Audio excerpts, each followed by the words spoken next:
Hello everyone, I hope you all are doing well. So again we are back with the BCom semester 3 cost accounting. So last lecture માં આપણે cost accounting નો direct labor નામનો નવો chapter start કર્યો હતો, right? જેમાં તમને યાદ હોય તો આપણે ડાયરેક્ટ લેબર કોને કહેવાય, ઇનડાયરેક્ટ લેબર કોને કહેવાય, direct veg system, indirect veg system, એનું થિયોરિટિકલ એસ્પેક્ટ જોયા હતા, એઝ વેલ એઝ આપણે વેજ સિસ્ટમમાં ટ્રેડિશનલ વેજ સિસ્ટમમાં પીસ વેજ અને ટાઈમ વેજ સિસ્ટમ કોને કહેવાય અને એના પ્રેક્ટિકલ સમ્સ પણ આપણે કમ્પ્લીટ કર્યા હતા. તો આજે આપણે કન્ટિન્યુ કરશું with new system which is incentive wage system. See, traditional system આપણે complete કર્યું હતું. Now second system is incentive wage system. હવે incentive નો પહેલા તો તમને મીનિંગ સમજાવું. તમે ઘણી વખત ન્યૂઝપેપરમાં એડવર્ટાઇઝમેન્ટ જોઈ હશે કે ભાઈ જોબ માટેની એડવર્ટાઇઝમેન્ટ આવે ને તો એ લોકો લખતા હોય મોસ્ટલી ફર્મ્સ કે ભાઈ 15,000 fix plus incentive means minimum amount જે છે એની તો તમને ગેરંટી આપવામાં આવે છે, બટ સાથે સાથે you are getting something extra incentive bonus. So incentive સિસ્ટમને આપણે બે પાર્ટમાં ડિવાઈડ કરી શકીએ છીએ, which is individual system and group system. પહેલા તો તમને ક્લિયર કરી દઉં કે ઇન્ડિવિડ્યુઅલ સિસ્ટમના મેઇનલી આપણે પ્રેક્ટિકલ સમ સોલ્વ કરવાના છે અને ગ્રુપ સિસ્ટમમાં આપણે મોસ્ટલી થિયોરિટિકલ એસ્પેક્ટ્સ જોવાનું છે. સો સ્ટાર્ટ કરીએ ઇન્ડિવિડ્યુઅલ સિસ્ટમ. હવે તમને એક એક્ઝામ્પલ આપું. લેટ સપોઝ એક ફેક્ટરીમાં બધા જ વર્કર્સને કહેવામાં આવ્યું છે કે ભાઈ તમને પર ડે સ્ટાન્ડર્ડ અવર્સ છે તમારા 20 અવર્સ ઓર લેટ્સ સે 10 અવર્સ ઓર 12 અવર્સ. ઓકે, તમને આ સ્ટાન્ડર્ડ અવર્સમાં કામ કમ્પ્લીટ કરવાનું છે. હવે એક વર્કરે 10 અવર્સની બદલે લેટ્સ સપોઝ કામ કમ્પ્લીટ કરી દીધું 8 hours. So what about that remaining 2 hours? એક પર્સને 2 કલાક બચાવ્યા છે, 2 અવર્સ સેવ કર્યા છે, તો એના માટે એને કંઈક એક્સ્ટ્રા મળવું જોઈએ, એક બોનસ મળવું જોઈએ. તો એ જ વસ્તુને ધ્યાનમાં રાખી અને ઇન્ડિવિડ્યુઅલ સિસ્ટમ્સ ડિઝાઇન કરવામાં આવી છે.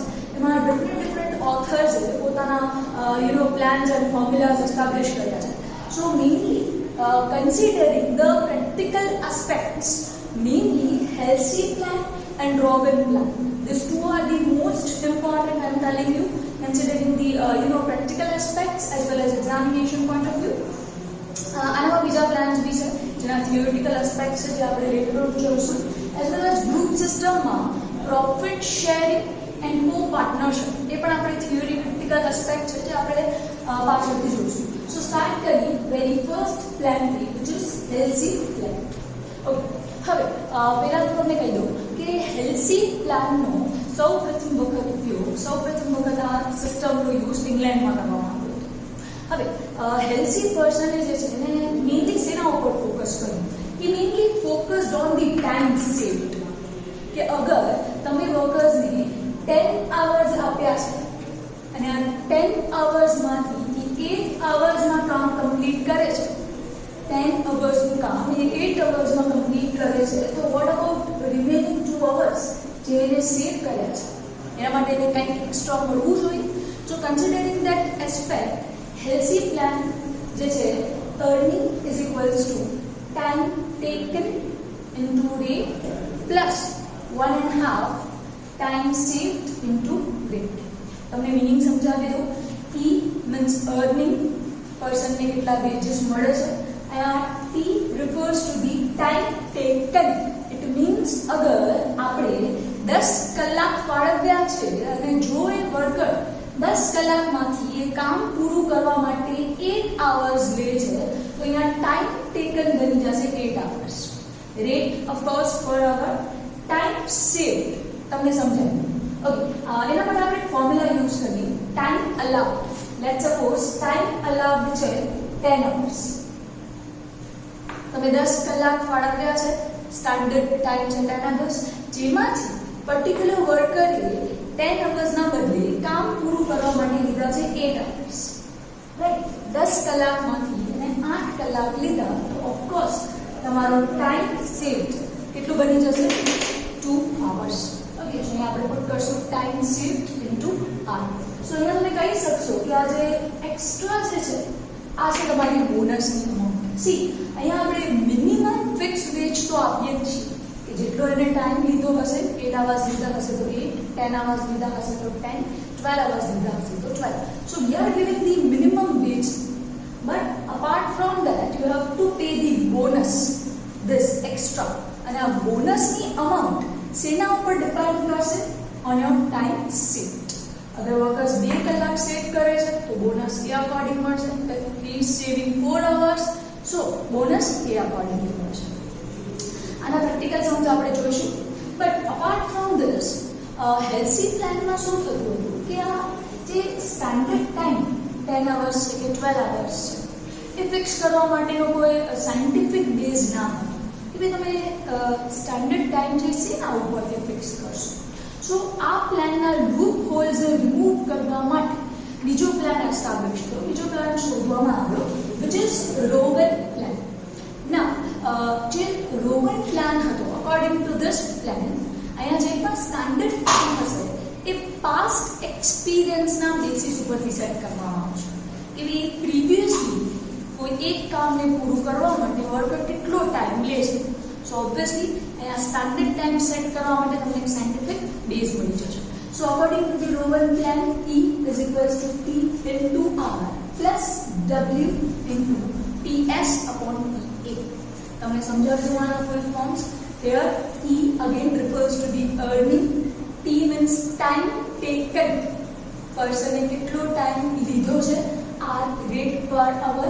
again આ અમાઉન્ટ તમારી બોનસની અમાઉન્ટ બની જશે, જ્યાં W નો મીનિંગ થશે વેજીસ, જે મિનિમમ વેજ આપણે પે કરીએ છીએ which means again T into R. કે અગર પર્સને 8 કલાક લીધા છે અને રેટ છે 2 rupees તો will pay accordingly. So again W means minimum wage. Here we take the proportion of time saved to time allowed. કે અગર 10 કલાકમાંથી પર્સને 2 કલાક સેવ કર્યા તો એને વેજીસના પ્રપોર્શનમાં કેટલી અમાઉન્ટ મળશે. સો અહીંયા એક સાયન્ટિફિક બેઝ તમને મળી જશે, એક સ્ટાન્ડર્ડાઇઝ બેઝ તમને મળી જશે. Okay, so once again I am telling you કે ભાઈ પ્રેક્ટિકલ અને પ્રેક્ટિકલ એસ્પેક્ટ્સ કે એક્ઝામિનેશનના પોઈન્ટ ઓફ વ્યૂથી these two are most important plans. Okay, start કરીએ એનો practical sum. Now see standard time આપવામાં આવ્યું છે 10 hours. Time taken by particular worker 10 માંથી 8 કલાક લીધા છે અને રેટ છે 1 rupees per hour. Okay, as per the Halsey system, E first we need to put T means time taken. Once again I am repeating, T means time taken.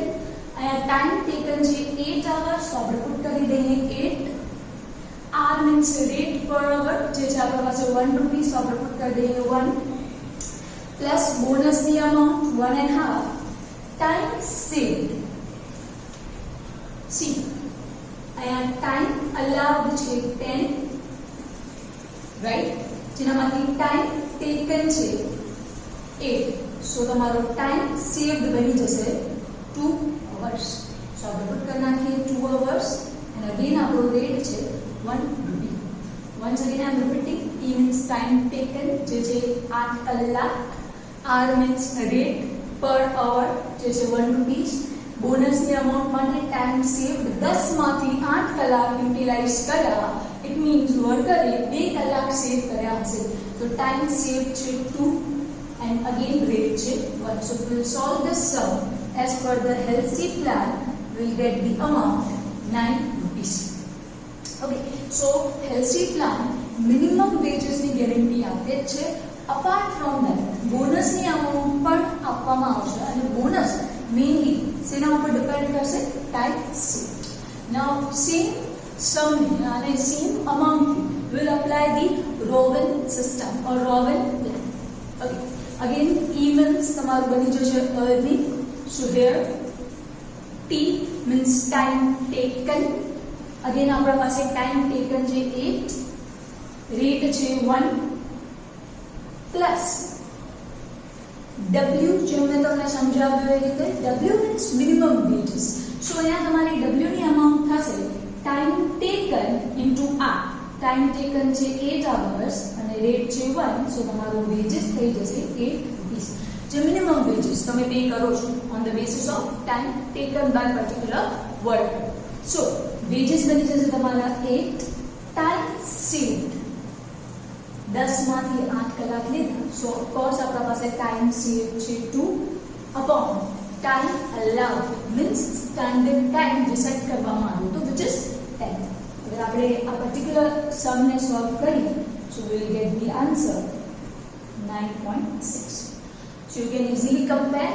As per the Halsey system, worker was getting 9 rupees, and as per Rowan system, he is getting 9.6 because Rowan plan ma standard time આપણે on the basis of you can say that past experience set કરીએ છે, જેમાં not only time saved but proportion લેવામાં આવે છે. That's why it is the fair treatment. Okay, so let's do the another sum of the same system.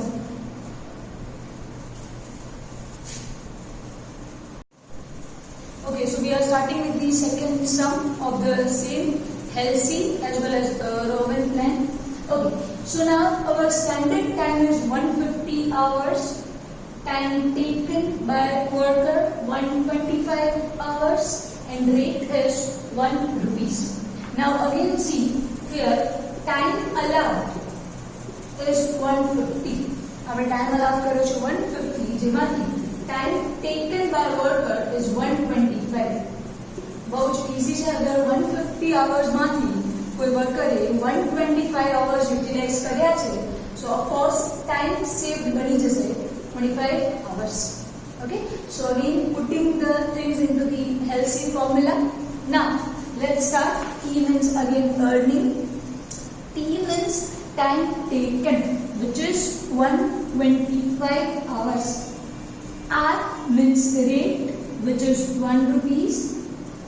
This is the basic minimum wage. This amount refers to the amount of bonus. Okay, so for the bonus, time saved 25 hours, rate is 1 rupees. One more time, अगर 150 માંથી 125 hours utilize થયા છે, then time saved will be 25 hours. Okay, so basic wage is 125 along with the amount of bonus. Okay, so simply 125 plus your 12.5. Okay, so you will get your earning 137.5. So here once again the amount of bonus is based on time saved, which is 25. Now same thing, same vastu for the Rowan system. If we put the things again, T means time taken, which is your 125 hours, rate which is 1 rupees, plus wages. W again wages means minimum wages which we are paying to the worker, જેની amount time taken ઉપર depend કરશે. So here